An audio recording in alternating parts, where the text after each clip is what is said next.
కట్టడాలకు 2 వాసస్థలాలకి పోల్చి చెబుతున్నాడు. ఒకడు పునాది ఇసుక మీద వేయుచున్నాడు, వాడు బుద్ధిహీనుడు. ఒకడు బండ మీద వేయుచున్నాడు, బుద్ధిమంతుడు. 2 ఇళ్ళు చక్కగా కట్టబడినది. గోడలు బాగున్నాయి, దర్వాజలు బాగున్నాయి, స్లాబ్ బాగున్నది, పెయింటింగ్ బాగుంది, మంచి ఎలివేషన్ బాగుంది, లోపల ఫర్నిచర్ బాగున్నది. 2 కట్టలు 2 ఇళ్ళు చాలా చక్కగా ఉన్నాయి, 2 చాలా బాగున్నాయి. కానీ ఈ 2టికి పరీక్షలు కలిగినాయి. 2కి పరీక్షలు కలిగినాయి. ఒకటేమో బండ మీద ఉన్నది, ఒకటేమో ఇసుక మీద ఉన్నది. ఈ 2టికి 3 విధముల పరీక్షలు కలిగినాయి. ఒకటి వర్షం, రెండవది వరద, మూడవది గాలి. ఒకటి వర్షం వచ్చింది, వర్షం చినుకు చినుకు పెద్దది, వరదగా మారింది, వరద మీద గాలి వీచింది. ఇసుక మీద వేయటం వలన అది కూలిపోయింది, దానికి పునాది లేదు. బండ మీద వేసిన ఆ ఇంట్లో వర్షం వచ్చింది, వరద వచ్చింది, గాలి వచ్చింది, పడిపోలేదు. ఇసుక మీద వేసిన పునాది అనేది తన సొంత సిద్ధాంతాలు, సొంత చిత్రాలు, సొంత ప్రయోగాలు, నీ సొంతగా బ్రతుకుతాను, నీ సొంతంగా బ్రతుకుంటాను, దేవుని ఆలయం నాకు రావాల్సిన అవసరం లేదు, దేవుని ఆలయం పోవాల్సిన అవసరం లేదు, ప్రభువుల తీసుకున్న అవసరం లేదు, ఆరాధన నాకు అవసరం లేదు, బ్యాప్టిజం అవసరం లేదు, నేను ఇంట్లోనే అన్ని జాగ్రత్తలు తీసుకోగలను, నేను మంచిగా ఉండగలను అని జీవించే సొంత సిద్ధాంతాలు, సొంత చిత్రాలు, సొంత ఆలోచనలు, సొంత మనస్తత్వం కలిగి జీవించినందున వారి మీదకి పరీక్షలు కలిగినాయి. బండ అనేది యేసుక్రీస్తును చూపిస్తున్నది. ఈ బండ మీద అనగా ప్రభు యేసుక్రీస్తే ముఖ్యమైన మూలరాయి. సిలువలో వేలాడి చనిపోవడం వలన ఆ రాయి ఫస్ట్ మూలరాయిగా స్థాపించబడింది. ఒక మూలరాయి వేస్తే కట్టడం ప్రారంభించబడుతుంది అన్నమాట.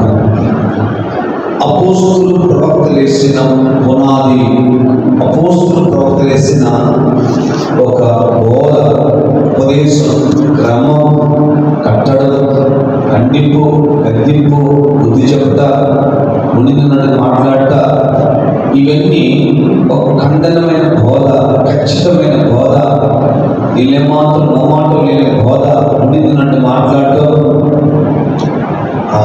ఏది కూడా ఆపేమి లేకుండా ముందున్నట్టు ఖండించడం, గద్దించడం, బుద్ధి చెప్పడం అనేది ఇది ఒక ఖచ్చితమైన బోధగా అవుతుందన్నమాట.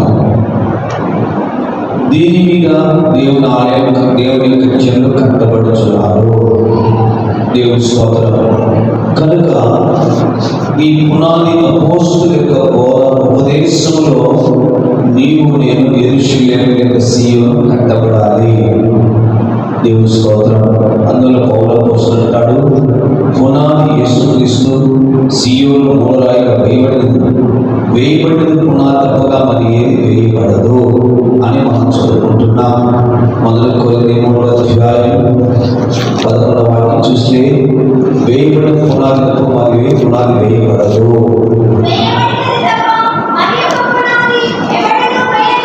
మరి వేరే ఉపదేశం లేదు, వేరే బోధ లేదు. అలాంటి బోధ వచ్చిందంటే అది అపవాది బోధ, వ్యక్తి బోధ, నికాయిల బోధ, దుష్ట బోధ, సాతాన బోధ, సర్పపు బోధ, అంత్యక్రీస్తు బోధ, లేక పడిపోయిన బోధ. ఈ బోధను వినకూడదు. వేయబడిన పునాది అపోస్తుల ప్రవక్తలు వేశారు. పునాది సిద్ధాంతం. ఈ బోధలో జీవితం కట్టబడాలి అని ప్రభు చెప్తున్నాడు. దీనికి అపోస్తులను 5 విధమైన ఉద్యోగస్తులను ఎక్కేసి 4:13 చదువుకుంటున్నాం.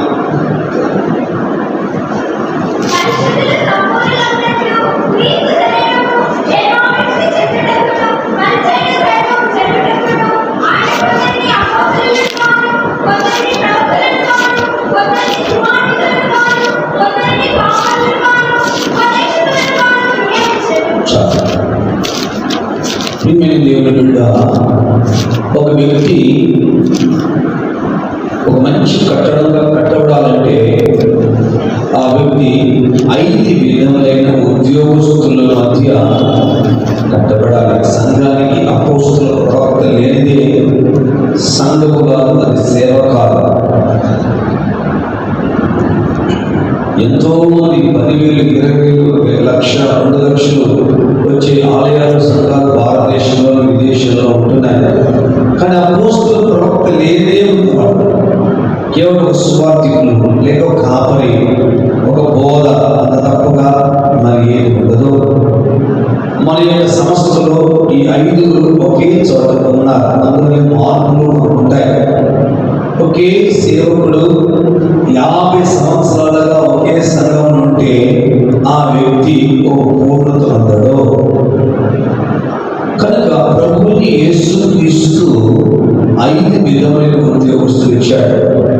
ఇది ఒక భాగం. తండ్రిని దేవుని సంఘములో 8 విధములైన పరిచర్యలు ఇచ్చాడు. పరిశుద్ధాత్ముడు సంఘములో 9 వరాలు ఇచ్చాడు. ఒక శరీరమైన సంఘాన్ని సంపూర్ణత చెందిన నిమిత్తం తండ్రి యొక్క బాధ్యత, కుమారుని బాధ్యత, పరిశుద్ధాత్మ దేవుని బాధ్యత 3 రకాలుగా శాఖలుగా తీసుకొని పరిచర్యలు, వరములు, ఉద్యోగస్తులు జరుగుతున్నవి. 1 కొరింథీ 12:28, 1 కొరింథీ 12:9, ఎఫెసీ 5:13లో ఈ 3 అక్కడ మనం చూస్తున్నాం. దేవుని సంగమా, మనం ఒక యెరూషలేముగా, సియోనుగా కట్టబడ నిమిత్తము ఇవన్నీ సంఘములో ఇవ్వబడుతున్నాయి. అది ఎక్కడ ఇలాంటి ఒక అనుభవం లేదు. దేవుని స్తోత్రం. తండ్రి దేవుడు 8 విధములైన పరిచర్యలు, కుమారుడు యేసు 5 ఉద్యోగస్తులు, పరిశుద్ధాత్మ 9 వరములని సంఘములకు అలంకరింపబడిన అలంకార వరములు, శక్తి వరాలు, జ్ఞాన వరాలతో సంఘాన్ని అలంకరించి రాకడ సిద్ధపాటు చేస్తున్నది. ఈ పునాది యేసుక్రీస్తు ముఖ్యమైన మూలధనం. అపోస్తలులు ప్రవక్తిస్తున్న పునాది మీద ఆత్మ సంబంధమైన దేవాలయం వృద్ధి పొందినట్లు మనం సజీవమైన రాళ్ళతో ఆత్మమూలంగా దేవుని నివాస స్థలంగా కట్టబడుతూ, మార్చబడుతూ అది పరిశుద్ధమైన దేవాలయం వృద్ధి పొందుతున్నది. ఆలయం నీకు నేనే, అది పరిశుద్ధమైనది. దేవుని ఆత్మ నీరున్నది, ఆత్మ మీరు వాసన చేసిన కనుక మీరు ఆయన ఆలయమైన, ఆలయం పరిశుద్ధమైనది. ఆ ఆలయం ఎవరైనా పాడు చేస్తే నేను వాడిని పాడు చేస్తానని అంటున్నాడు దేవుడు. ఆలయం ఎక్కడైతే చెప్పబడుతుందో అక్కడ పరిశుద్ధతని ఉచ్చరించబడినది. ఆలయం, దేవాలయము, గుడి, దేవుని యొక్క మందిరం అని ఎక్కడైతే ఉచ్చరింపబడిందో, ప్రకటింపబడిందో అక్కడెల్లా సైట్ పరిశుద్ధత అని చెప్పబడినది. ఈ 3 కలిసి కట్టబడుతున్నది. ఈ 3 కలిసి సంఘాన్ని ఏ విధంగా ఆయన నడిపిస్తున్నాడో చూడండి. మొట్టమొదటిసారిగా ఆ వ్యక్తి నీతిలో ఎదగాలి, నీతిలో నడవాలి, నీతిలో జీవించాలి, నీతిలో బ్రతకాలి. ఇది ప్రభువు యేసుక్రీస్తు వారు ఆయన బాప్తిస్మం ఇచ్చి యోహాను దగ్గరికి వచ్చి నాకు బాప్తిస్మం అడుగుతున్నాడు. యోహాను అంటాడు, నేను నీ దగ్గర పొందవలసి ఉంటే నువ్వు నా దగ్గర పొందుతావా అంటే, కాదు యోహానయ్యా, నాకంటే 3 నెలలు పెద్ద మీరు. మీ అమ్మ పేరు ఎలిజబెత్, మీ నాన్న పేరు జకర్య, మా అమ్మ పేరు యేసేపు, మా అమ్మ పేరు మరియమ్మ, మా నాన్న పేరు యేసేపు. నీవైతే అక్షరార్థంగా జన్మించావు, నేనైతే ప్రవచన పుత్రుని, నేనైతే పరిశుద్ధాత్మను జన్మించబడింది. కానీ ఇప్పుడు ప్రస్తుతం మానవాళిగా శరీరం వచ్చాను కనుక నీతి యావత్తు ఇలా నెరవేర్చవలసింది ఇప్పుడు కానేమో అని యోర్దాను నదిలో 2 చేతులు జోడించి మానవుడైన యోహాను దగ్గర, లేక పరిచర్య పాత కాలంలో చివరి ప్రవక్త యోహాను, ఆయన దగ్గర బాప్తిస్మం పొందాడు. అది ఒక నీతి. బాప్తిస్మం అనేది ఒక సంకల్పం, బాప్తిస్మం అనేది ఒక ఆజ్ఞ, బాప్తిస్మం అనేది ఒక చిత్తము. ఇది దేవుని యొక్క నీతి. మన ఆత్మీయ జీవితంలో పలు విధములుగా ఎదుగు నిమిత్తం కట్టబడాలని చదువుకుంటున్నా. దేవుని స్తోత్రం. యెషయా గ్రంథం 26వ అధ్యాయం 2వ వాక్యంలో నీతితో యెరూషలేము కట్టబడాలి అని చదువుకుంటున్నాము. సత్యమును ఆచరించు నీతిగల జనము ప్రవేశించినట్లు పరలోకములో ఒక ద్వారం ఉన్నది. 12 ద్వారాలు ఉన్నాయి. దాని ఒక ద్వారం వెళ్ళాలంటే నీతిగా ఈ భూలోకంలో జీవించాలి. మన నీతి గురించి బైబిల్ ఏం చెబుతుందంటే మురికి గుడ్డ లాంటిది. మన నీతి క్రియలన్నీ మురికి గుడ్డ లాంటిది. ఇదినాలు ఎంతో మంది నీతిని చేయించినారు, కానీ అవన్నీ అది మురికి గుడ్డ లాంటిదని యెషయా ప్రవక్త ద్వారా సెలవిస్తున్నాడు. దేవుని బిడ్డ, మన యొక్క జీవితంలో బాప్టిజంలో మనం నీతిని ధరించుకుంటున్నాము. గలతీ 3:27 గలతీ 3:27 బాప్టిజం ద్వారా నీతి సూర్యుడైన యేసును మన వస్త్రంగా ధరించుకుంటున్నాము. మలాకి 4:2 మలాకి 4:2 చదువుతాం.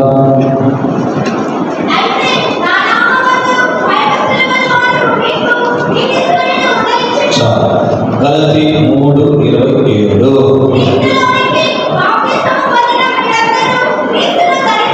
ఇక్కడ క్రీస్తుని ధరించుకుంటున్నట్లుగా చదువుతున్నాం.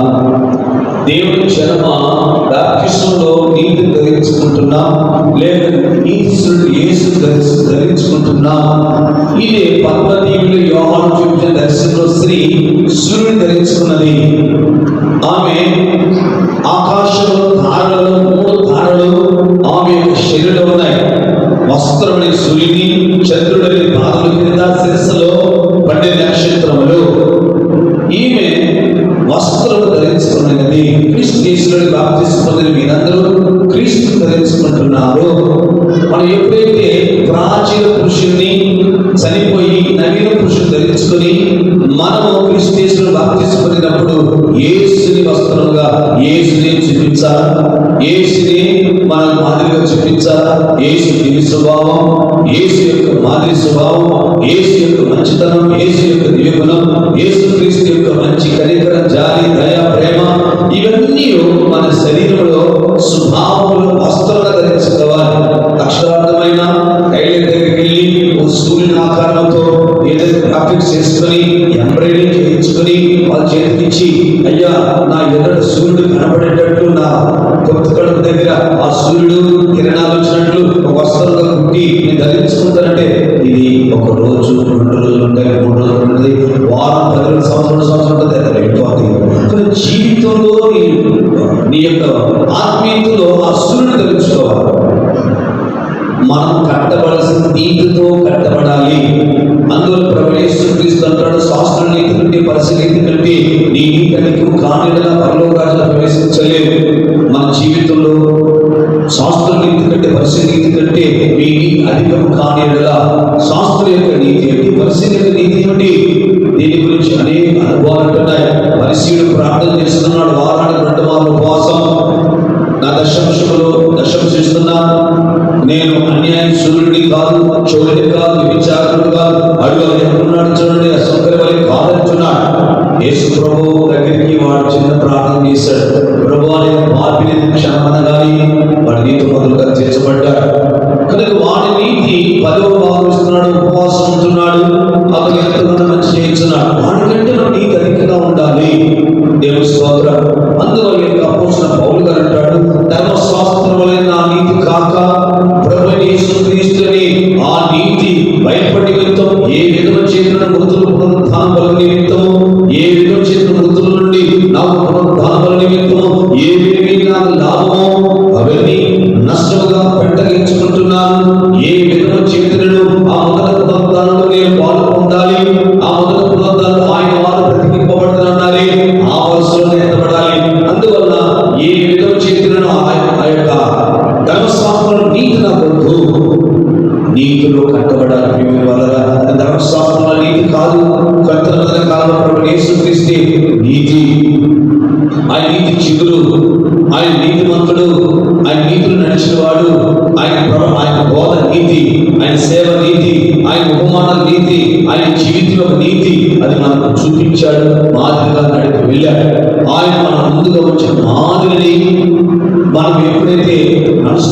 నడుచుకుంటుంటామో అందరికి చేరగలం.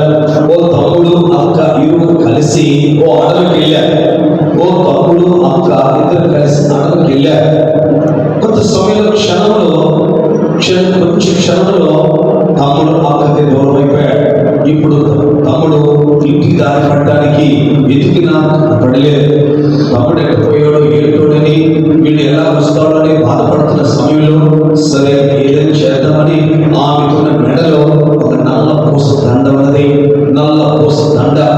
ఆ దండను విప్పి ఒక్కొక్క నల్ల పూస ఒక దారి వేసింది. ఒక బదడులు ఇంకొక నల్ల పూస వేసింది. ఇంకొక బదడులో నల్ల పూస. ఇంటికి పోయేంత వరకు ఆ పూస వేసుకుంటూ వెళ్ళాడు. ఆడు తిరిగాడు. మా అక్క మెడలో ఉన్న పూసే ఇక్కడికి ఎందుకు వచ్చిందని ఒకటి చూశాడు. కొందరు పోతే ఎక్కువ ఉంటుంది. ఒకటి అలానే ఇంటికి చేరాడు. అది మాదిరి. మన యేసు ప్రభు యొక్క అడుగు జాడలో మన మాదిరిగా ఉంచిపోయాడు. వాటిని అనుసరించుకుంటే మన గమ్యాన్ని ఇంటికి చేరతాము. అదే నీతి. దేవుని జన్మ నీతిలో కట్టబడు. నీ సొంత నీతి, నీ స్వయం నీతితో కట్టబడవద్దు.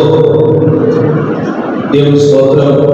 సర్వలోక మానవులో రాజులను పిలిపించి నా పిల్లి చెప్పిందల్లా చేస్తుంది, నా పిల్లి ఏం చెప్పిన చేస్తుంది ఓ జ్ఞాని రాజులందరినీ పిలిపించింది.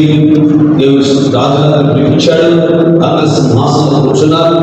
పిల్లి చెప్తున్నాడు, ఇదిగో ఈ స్వీట్ తీసుకొని నేరుగా ఆ రాజుకి ఆ స్వీట్ ఇస్తుంది, ఈ ఐస్ క్రీమ్ అంటే ఐస్ క్రీమ్ ఇస్తుంది, ఇదిగో ఈ పాలు ఇస్తుంది, ఈ కచ్చి తీసుకున్నటువంటి ఇస్తుంది.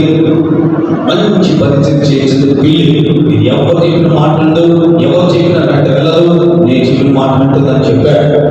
కానీ అదే సమయంలో రాజు అక్కడ ఉన్న ఒక ప్యాకెట్ లో ఒక చిన్న ఎలక తీసి ఆ పిల్లి ముందు పడేయగానే ఆ పాలు తీసుకొచ్చి రాజుకి వచ్చిన బదులుగా ఆ పాలు కింద పడవేసి ఆ పిల్లి వెంట పరిగెత్తింది. ఏ జ్ఞాని, ఏది పిల్లి నీ పనులు చేస్తుంది, నా పనులు చేయదన్నదే ఈ పిల్లి చేసిందంటే కళ తీరుకుంటున్నాడు. సొంతగా ఏది మనం సాధించలేదు. మన సిద్ధాంతాలు ఏ పనికిరావు పరలోకానికి. దేవుని సిద్ధాంతాలు, దేవుని నీతి సింహాసనం కాదా, నీ నీతి ఆయన సింహాసనం కాదా. దేవుని నీతి పరలోక రాజ్యంలో ప్రవేశిస్తున్నది. నీతిలో కట్టబడాలి జన్మ. మన సొంత నీతి కాదు. ఇది నాడు ఎంతో మంది క్రైస్తవ దేవుని బిడ్డలు పెంటెకొస్తేలో కూడా తన సొంత నీతి సొంతగా ఆలోచించి నేను ఇట్లుంటేనా ఇలా ఉంటేనా ఇలా ఉండాలి వీళ్ళు చెబుతూ ఉంటారు, వీళ్ళు స్వార్థంగా చెప్పుకుంటుంటారు అని వాళ్ళ ఇష్టాంశం నడుచుకోవటం వల్ల వారు గమ్యం జరగకపోతున్నారు. దేవుని స్తోత్రం. రెండోదిగా దేవుని యొక్క బిడ్డల యొక్క జీవితంలో ఆ యెరూషలేము ఎలా కట్టబడాలంటే పరిశుద్ధతలో కట్టబడాలి. పరిశుద్ధతలో కట్టబడినప్పుడే ఆ నిజంగానే ఆ స్వర్గానికి ఆ రాజ్యానికి చేరగలము. దేవుని స్తోత్రం. 2 Coríntios 7వ అధ్యాయము మొదటి వాక్యం చూసినట్లయితే అక్కడ పౌలు పోస్తున్నాడు, ప్రియులారా మనకు ఈ వాగ్దానాలు ఉంటున్నాయి అని చదువుకుంటున్నా.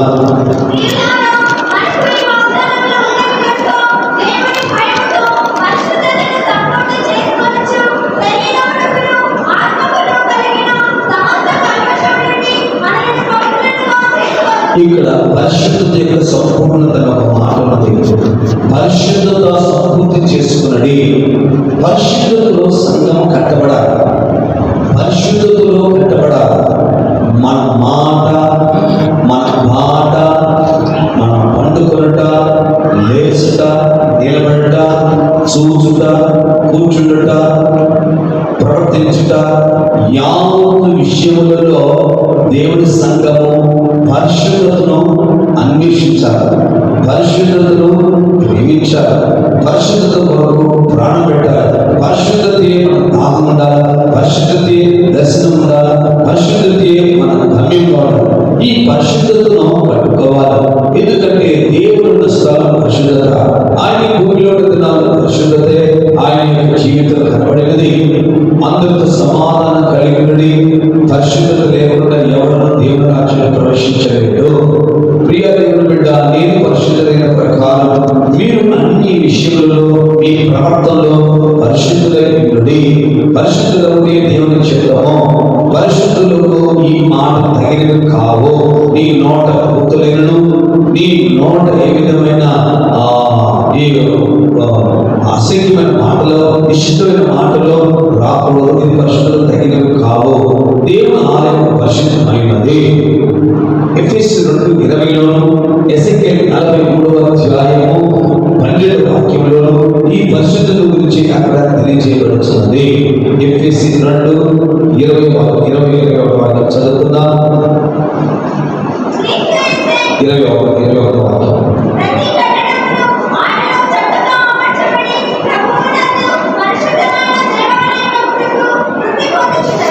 దేవుని ఆలయం వృద్ధి పొందుతున్నది. దేవుని ఆలయం వృద్ధి పొందుతుంటే అక్షరార్థమైన ఆలయం కట్టబడినంటే ఇంకా మరలా కట్టలు.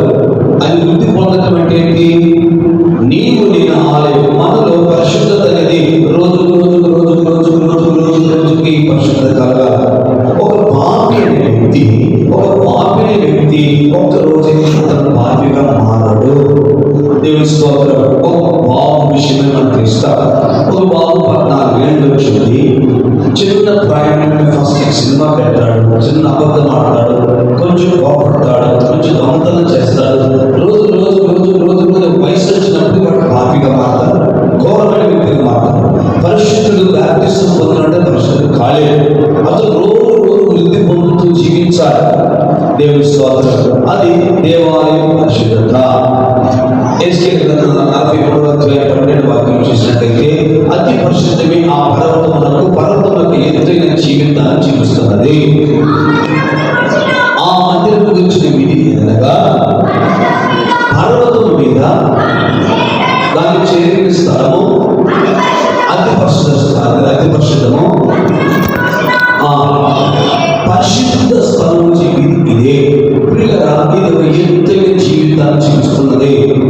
ఉన్నతమైన పరిశుద్ధత ఉండాలి జీవితంలో. మనం దినదినము పరిశుద్ధతకు ఒక ఎత్తైన భాగాలు. మన దారిలో వెళ్ళినా, ఊర్లో వెళ్ళినా, వీటిలో వెళ్ళినా, ఇంట్లో ఉన్న, ఉద్యోగంలో ఉన్న, ఏ చోట అంటే నిన్ను నన్ను గురించి ఏం చెప్పాలంటే పరిశుద్ధుడు, ఇతరు పరిశుద్ధురాలు.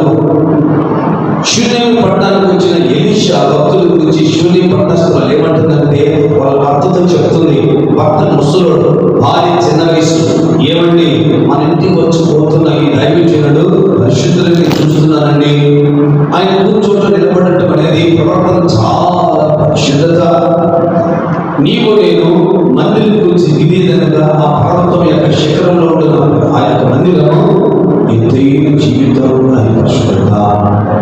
ప్రియమైన వారు, ఈ పరిశుద్ధత ఎంతవరకంటే మొదలు దర్శన రాసిన పత్రిక 5:23 వాక్యం చూడండి.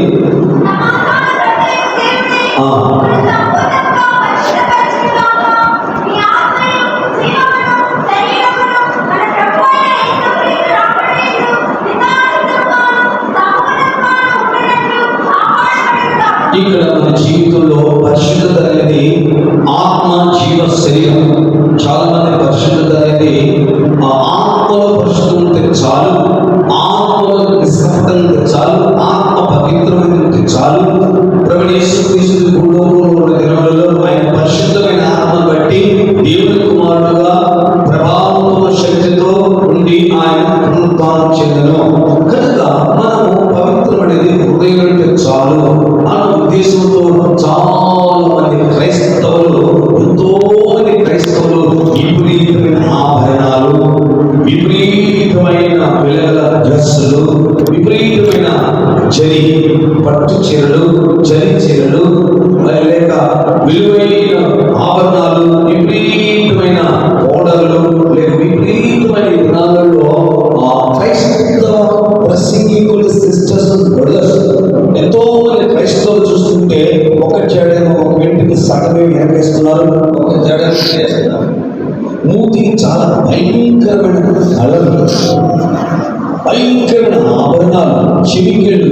ఒక ప్రసంగం చేస్తున్నారంటే, ఒక వీడియో షూట్ చేయాలంటే పక్కాగా ఒక బస్సు, వాళ్ళకి బస్సు, ఆ బస్సులో పక్కాగా బ్యూటీ పార్లర్ చేసేవాళ్ళు వ్యక్తులు ఉన్నారు. అది బ్యూటీ పార్లర్ చేసి ఆ బస్సులో బయటకు వచ్చే వరకు ఒక ఫ్యాన్ ఉండేది లేదా, ఆ ఫ్యాన్ బయట స్టేజ్ రాగానే టవర్ వేసాను. ఏసీలో రూమ్లో స్పిట్ వేసి ఉంటుంది, ఇల్లు వేసి ఉంటుంది, కానీ టవర్ వేసి ఉంటుంది, చల్లగా వస్తాయి, చాలా ఎత్తు ఉంటాయి. బ్లూ స్టార్ అని లేకపోతే హైట్ స్టార్ పెద్ద పెద్ద ఏసీ మన హైబ్రిడ్ పెడతారు. ముఖం ఏమాత్రము చెమట పట్టకూడదు. చెమట కారిందంటే చెమట పట్టిన రంగు ఊడిపోతుందని వాళ్ళ ఉద్దేశం. అలాంటి రంగులతో ప్రసంగాలు చేస్తున్నారు. కానీ వాళ్ళు పాటలు పాడేదేంటి? నా సోకు మారింది, నా పాట మారింది, నా రూపు మారింది, ఏం మారలా, అన్నీ ఉన్నాయి. కానీ పాటలు మాత్రం బ్రహ్మాండం పాడుతూ ఉన్నారు. ఎంత అలంకారం చూడండి. ఏంటంటే ఎలాగంటే పైన ఏం చూస్తారు దేవుడు, మీరు బైబిల్ చదవలేదు, యెషయా ప్రవక్త సమూయేలు ప్రవక్త ఏమంటారంటే, సమూయేలా నువ్వు ఎత్తు కొడుకు చూస్తున్నావు, లేక పైరూపం చూస్తున్నావు, నేను ఎక్కడ చూస్తున్నాను? హార్ట్ చూస్తున్నాను. బైబిల్ చదవలేదు మీరు, పైన ఎంత చూస్తున్నారు? ఏముంది హార్ట్లో? విమానం, చేదు, పగ, దేశం, పాపం, క్రోధం, కుళ్ళు, కుటుంబెత్తులు ఏముండకూడదు కదా. నేను పెట్టుకొస్తున్నది ఏమి తీసుకోకుండా జీవిస్తున్నారు. ఎప్పుడు పుట్టిన కానుండి ఈ జామాలు ఈ రోజుల కట్టే ఉన్నారు. బైబిల్ చదివారా? స్త్రీకి ముసుక వస్త్రంలో ఇవ్వబడింది, మీరు ముసుగు ఎందుకు వేసుకుంటున్నారు అని ఉద్దేశించి చాలా మంది క్రైస్తవులు ముసుగేటి లేదు, చీరేటి లేదు, ఉన్నేటి లేదు. ఏంటంటే ఇంటిని ముసుగుగా స్త్రీకి ఇవ్వబడింది కనుక ఆమెకు అవసరం లేదు. ముసుగు వేసుకున్న వాడు గుండు కొట్టించుకుంటే మగవాడు వేసుకోవాలి. సాతాను బోధనలో ఎంత భయంకరంగా వచ్చిందో చూడండి. దేవుని జనమా, మన జీవితంలో పవిత్రత అనేది లోపల మాత్రం కాదు, వెలుపులు కూడా మన శరీరాన్ని మనం కాపాడుకోవాలి. ఎందుకంటే విలువ పెట్టి కొనబడిన సొత్తు, విలువ యేసు రక్తమే. విలువ పెట్టి శరీరం కొన్నాడు. ఈ దేహంతో దేవుడు నయపరచాలి. ఈ దేహాన్ని ఇష్టం వచ్చిన వాడుకోకూడదు. ఆలయం ఇది దేవుని యొక్క మందిరం. ఈ ఆలయాన్ని ఇష్టం వాడుకోకూడదు. అందువల్ల ఈ శరీరంలో మనం మందులు, మాత్రలు, ఇంజక్షన్లో ఈ లోకరీతిని ఏ విధమైన వాడుకోవట్లేదు. మనం చాలా పవిత్రంగా ఆలయాన్ని కాపాడుకుంటున్నాం. తిరిగి సంచరించే దేవాలయాలు మనం ఆదిలో సొలొమోను ఆలయం కట్టబడింది, జెరుబాబెలు ఆలయం కట్టబడింది, హేరోదు ఆలయం కట్టబడింది, ఒక దగ్గర స్థాపించబడింది, పునాది వేయబడింది. అభిషేక ఆత్మ దిగి వచ్చినప్పుడు మనందరం తిరిగి ఆలయాలుగా మార్చాడు దేవుడు. కానీ నీ ఆలయం పవిత్రంగా, నీ జీవితం పవిత్రంగా ఆత్మ ద్వారా పరిశుద్ధ ఆత్మతో కట్టబడి లేక పరిశుద్ధతో నీ జీవితం కట్టబడు. మూడవదిగా విశ్వాసంతో కట్టబడలేను. ఎవి రాసిన పత్రిక 11:6 చదివినట్లయితే అక్కడ పరిశుద్ధ, ఇక్కడ విశ్వాసం లేకుండా దేవుడికి ఇష్టలేనట అసాధ్యము అని చదువుకుంటున్నాము.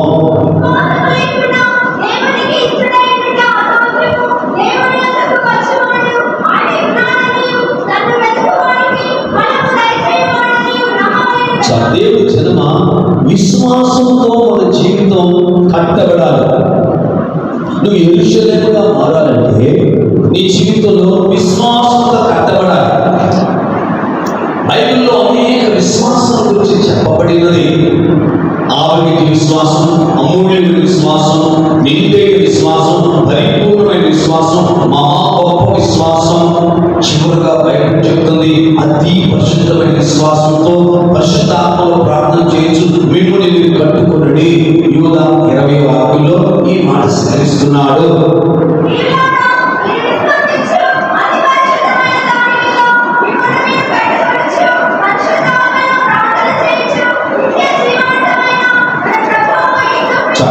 తెలుగులో అలా రాయబడలేదు, తమిళ్లో అతి పరిశుద్ధమైన విశ్వాసం గురించి ఇక్కడ చక్కగా రాయబడి విశ్వాసం చెప్తున్నాడు. మీరు ప్రియమైన వారా, మీ మహాపరిశుద్ధమైన విశ్వాసం చాలా ప్రియమైన వారు అంటే సంఘమే ప్రియం. సంఘాలు యేసు ప్రభువుకే ప్రియమైనది సంఘం. ఈ ప్రియమైన సంఘం ఎలా ఉండాలంటే అతి పరిశుద్ధమైన విశ్వాసం. దాని మీద మిమ్మల్ని మీరు కట్టుకునండి. మనం కట్టడం అనేది అక్షరార్థాల ముందు చెప్పారు. రాళ్లతోనూ, మట్టితోనూ, లేకపోతే కొయ్యతోనూ, లేక తాటాకుతోనూ, లేకపోతే కొబ్బరాలతో కట్టబడేది కాదు. ఆత్మీయమైన కట్టడం, ఆత్మీయమైన ఉపకరణతో కట్టబడేది. విశ్వాసంతో మనము కట్టుకోవాలి. ఇది ఎలా అతి పరిశుద్ధమైన విశ్వాసం. ఇది చివరి విశ్వాసం.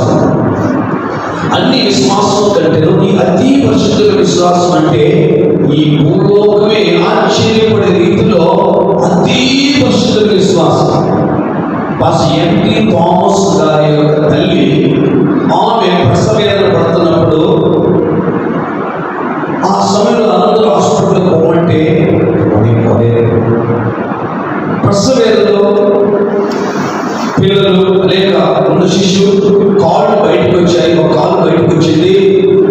ఇక నీవు చచ్చిపోతా నీ బిడ్డ చనిపోతా లేదు. ప్రభు కోసం జీవిస్తాను, మీ ఆస్తులు కల వెయిట్ చేస్తాను. ఏ 3 రోజులు 2 రోజులు అందరూ తింటారు. అయినను ఒప్పుకోలేదు. 1 రోజు 2 రోజులు 3 రోజులు 4 రోజులు అయినను దేవుడి కొరకు కనిపెట్టలేదు. అది అతి కష్టం విశ్వాసం. అద్భుత రీతిలో ఆశ్చర్యంతో దేవుడితో మాట్లాడినారు. ఎంటీ జార్జ్ నార్త్ ఇండియాలో ఆయన సెంట్రల్ స్టేట్ పనిచేస్తున్నారు. ఎంటీ థామస్ డిప్యూటీ ఫాస్ట్ అయిన తమ్ముడు ఎంటీ జార్జ్ బ్రతికే ఉన్నాడు. నాకు బాగా తెలుసు. అతి పరిశుద్ధ విశ్వాసంతో బ్రతికారు. అతి పరిశుద్ధ విశ్వాసంతో చనిపోయిన వాళ్ళు ఆ రోజుల్లో ఏమంటారంటే విశ్వాసంలో చనిపోయేది అని ఒక బిరుదు ఉందన్నమాట ఆ రోజుల్లో. ఇప్పుడు రోజుల్లో విశ్వాసంతో చనిపోయినారంటే వీరుడు తెలియలేని వాళ్ళు, ఇంత టెక్నాలజీ, ఇంత సైన్స్ మారింది, ఇంత ఇంగ్లీష్ మందులు ఉన్నాయి, ఇంత మంచి వస్తువులు ఉన్నాయి, పరికరాలు ఉన్నాయి, ఇంత మందులు మాటలు ఉన్నాయి.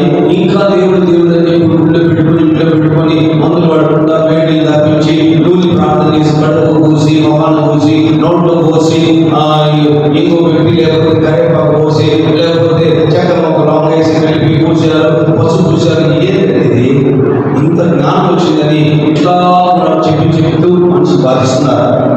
ఈ విశ్వాసం కలిగిన దేవుని బిడ్డలని దేవుని విశ్వాసం నుండి ప్రభు బాగు చేస్తాడు, విశ్వాసం బాగు చేస్తాడు. విశ్వాసం కలిగిన ప్రాణాలు పోతే చర్చివాడు లేక బంధువులకు కేసులు పెడతాం, వదిలేస్తాం, ఈ చర్చకులను ధర్మిస్తాం. ఇలాగ ఎంతో మంది నిందించిన వాళ్ళు, ఈ చర్చకులు తీసేద్దాం ఎంతో మంది ప్రయత్నించిన వాళ్ళు, చర్చి పెరిగిందే కానీ చర్చలు విస్తరించిందే కానీ శాఖ పెరిగేదే కానీ తీసేది కూడా ఏ మాట్లాడో వాళ్ళే మాత్రం సురక్షణ వ్యాపిస్తున్నామని చర్చి పెరిచారన్నమాట. అతి పరిశుద్ధ విశ్వాసం ఏంటంటే అయ్యో వీళ్ళు నమ్మితే ఈ సేవకు గుండె తెచ్చిపోతారు. ఈ వీధిలో ఉన్న నమ్మకం ఏంటంటే 7 బ్రదర్లకు స్వచ్ఛతలో జబ్బు వచ్చిందంటే వీళ్ళు ఏ ఎక్కడికి వెళ్ళాలి? రిమ్స్కి వెళ్ళాల్సిందే. మౌంట్ ఫోస్టర్ స్కూల్ ఉంది అక్కడ, లేదా దొరలకి వెళ్ళాలి. దొరలకి మరణం ఆదాయం అన్నాడు కానీ బతుకుంటే జీవం అని, బతుకుంటే ఆదాయం పౌరం లేదు. పౌలు గారు అంటాడు మరణం నాకు ఇలాంటిదే, ఆదాయం మరణాన్ని మీరు ఎవరైనా చెప్పండి రండి అన్నాను. మీకు ధైర్యం ఉందన్నాడు. మేమంటాం ధైర్యంగా మరణం ఆ రోజున మరణం చాలా చెరుపుకోమని మీకు దేవుడు ఉన్నాడు, మీ పక్షం ఉన్నాడు, సాధన పరిగెత్తుంది అని మీరు ధైర్యంగా మరణం అన్నారా అనలేదు. ఎందుకంటే చాలా ప్రాబ్లమ్స్ ఎన్నో ఉన్నాయి. కానీ మరణం మాకు ఆదాయం, మరణము మాకు ఆదాయం. మరణం ఆదాయం. నా మాట క్రీస్తు చావేడు నాకు లాభం. అతి పరిశుద్ధ విశ్వాసంతో మనం కట్టబడాలి. రోజు చిన్నదాన్ని కూడా విశ్వాసం కట్టబడాలి. చిన్నదాన్ని కూడా దేవుడి మీద నమ్మకాలు కూడా చిన్నదాన్ని ఏది చిన్నదైనా సరే కూడా దేవుడికి ఆధారపడాలి. ఒక కరేపాకు కూడా దేవుడికి ఆధారపడాలి. చిన్న వస్తువు కూడా దేవుడికి ఆధారపడాలి. ఇతర విశ్వాసం పూర్తి ఉంటుంది. పూర్తి విశ్వాసం అనేది పూర్తి వెళ్ళి ఇలాంటి ప్లేస్లో వస్తాడు. మనిషి మాట ప్రత్యక్షమైనప్పుడు నరులలో విశ్వాసం ఉంటుందా? విశ్వాసం చూడగలనా? నీ దగ్గర డబ్బులతో చూడలేదు, నీ ఏదైనా ఇంకో విషయాలు నేనేమి అడగలేదే. విశ్వాసం ఉందా? దేవుని జన్మ అతి పరిశుద్ధ విశ్వాసంతో కట్టుకోండి. అధిక విశ్వాసం ఉండాలి. మరణమైనా సరే, చావులైనా సరే, ఏమైనా సరే, ఎట్లయినా సరే, అనుభవైనా సరే, మన లేకపోయినా సరే, ఒక కన్ను పోతే ఒక కన్ను నుండి 2 కన్ను నుండి నరకానికి వెళ్ళేందుకంటే ఒక కన్ను లేకుండా పరలోకకుండా మంచిది. ఒక చెయ్యి 2 చేతుల నుండి నరకానికి వెళ్ళాలంటే ఒక చెయ్యి నుండి పరలోకకుండా మంచిది. 32 కోళ్ళ నుండి నరకానికి వెళ్ళాలంటే ఏమి లేకుండా పరలోకం మంచిది. ఒక కాళ్ళు లేకపోయినా 2 చెయ్యి లేకపోయినా సరే ఏ తప్పేదో తీసేమన్నాడు. అందుకంటే అంత ద్వేషించమంటున్నాడు. అతి పరిశుద్ధమైన విశ్వాసంతో నిన్ను కలుపుకోండి, పరిశుద్ధాత్మలో ప్రార్థన చేయండి. ఏమంటున్నాడు?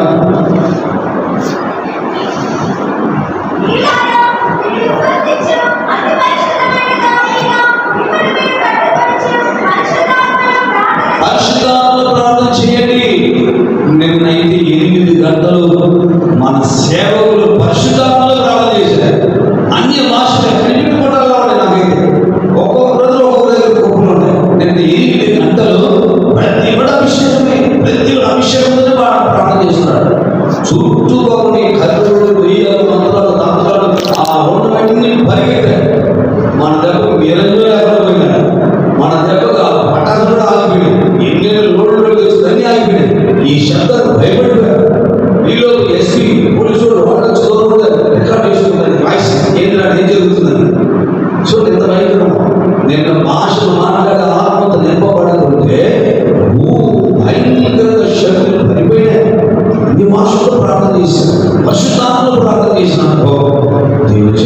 ప్రతిరోజు ఆర్థిక పరిశుద్ధ విశ్వాసం మిమ్మల్ని కట్టుకోండి.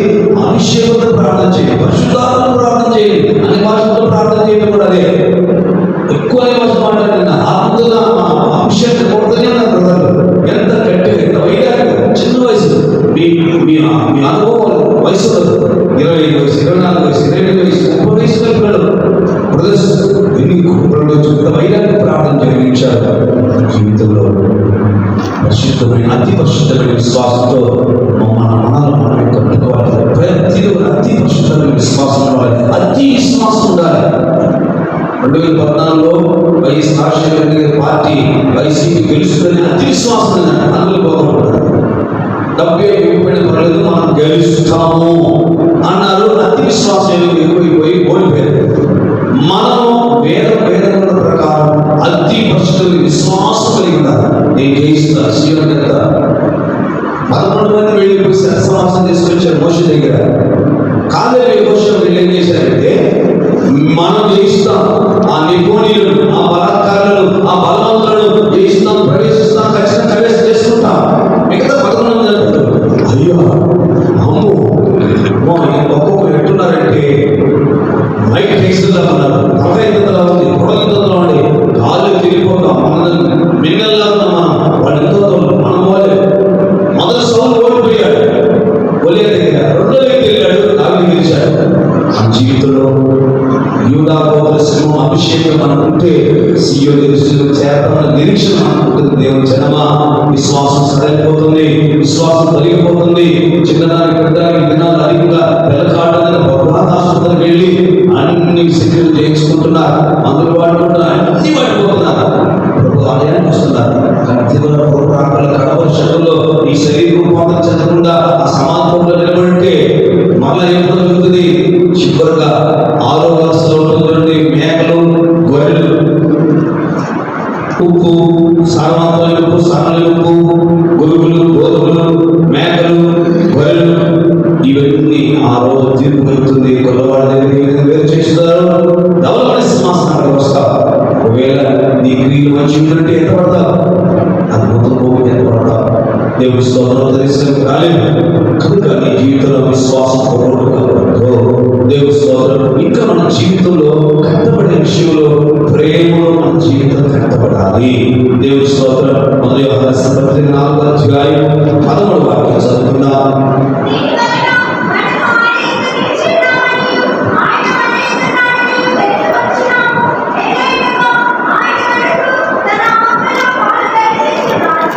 యోహాను పత్రిక 4వ అధ్యాయము 13వ వాక్యము. మొదటి యోహాను పత్రిక 4వ అధ్యాయం 13వ వాక్యము.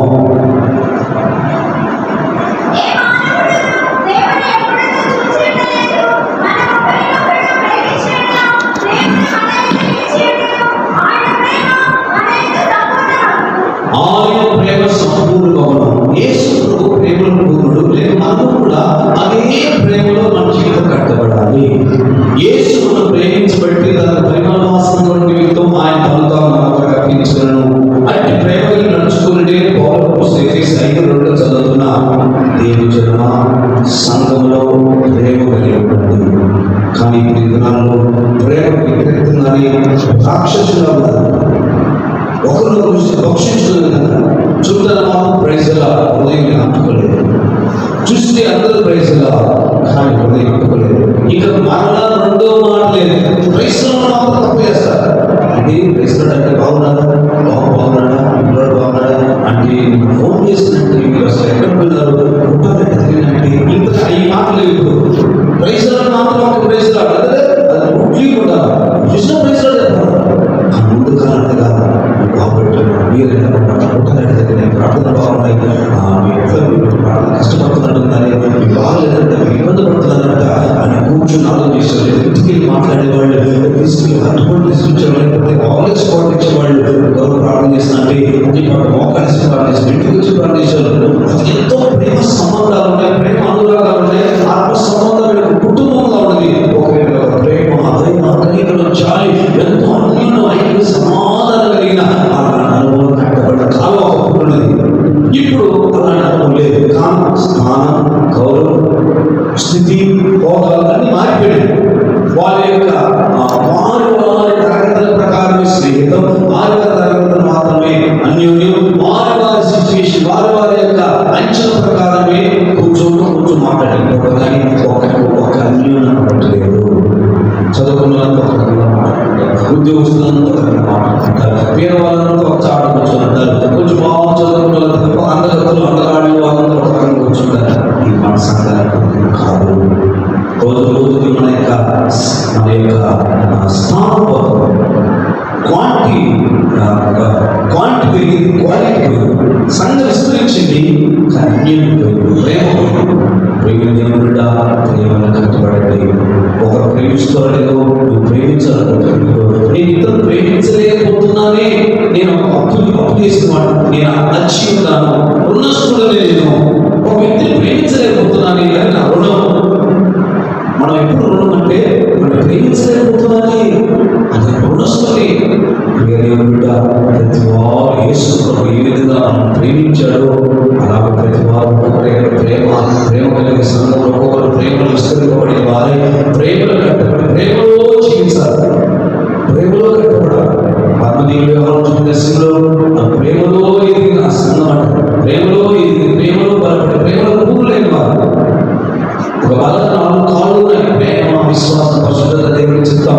ఒక కాలు తప్పినా కింద పడిపోయే రొట్లు, ఒక కాలు సరిగా లేకపోయినా కింద పడిపోరు. సంఘం ఇతరులు ఒకరికొకరు ప్రేమలు నడుచుకోండి, ప్రేమలో పూర్ణులుగా మారుడి, ప్రేమలు నడుచుకోండి. దేవుని స్తోత్రం. కనుక మన జీవితంలో యెరూషలేము కట్టబడడానికి ప్రేమలు కట్టబడండి, విశ్వాసం కట్టబడండి, పరిశుద్ధత కట్టబడండి, నీతులు కట్టబడండి. ఇంకో అనేక విషయాలు కట్టబడాల్సిన అంశాలు ఉన్నాయి. సమయం అనుకూలించలేదు. ఈ జీవితంలో యేసు శీఘ్రంగా రాబోతున్నాడు. యెరూషలేము సీయోను విషయమై ఆయన మహావైరాగ్యం, మహా ఆసక్తి ఉన్నాడు. యెరూషలేము కట్టబడు, నీతిలో కట్టబడు, నీ జీవితంలో పరిశుద్ధతలో కట్టబడు, నీ జీవిత విశ్వాసం కట్టబడు, నీ జీవితంలో ప్రేమలో కట్టబడు. ఇంకా అనేక ఆత్మీయ అనుభవాలు ఉన్నాయి. నిశ్చయముగా తన సీయోను కట్టినబట్ట ఆయన మహిమలో ప్రత్యక్షమవు కనుక దేవుడు మనకు సహాయం చేయగాక. కట్టుచున్నాడు కీర్తిగా సీయోను యెరూషలేములో కట్టుచున్నాడు కీర్తిగా సీయోను యెరూషలేములో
Spirit of God, may we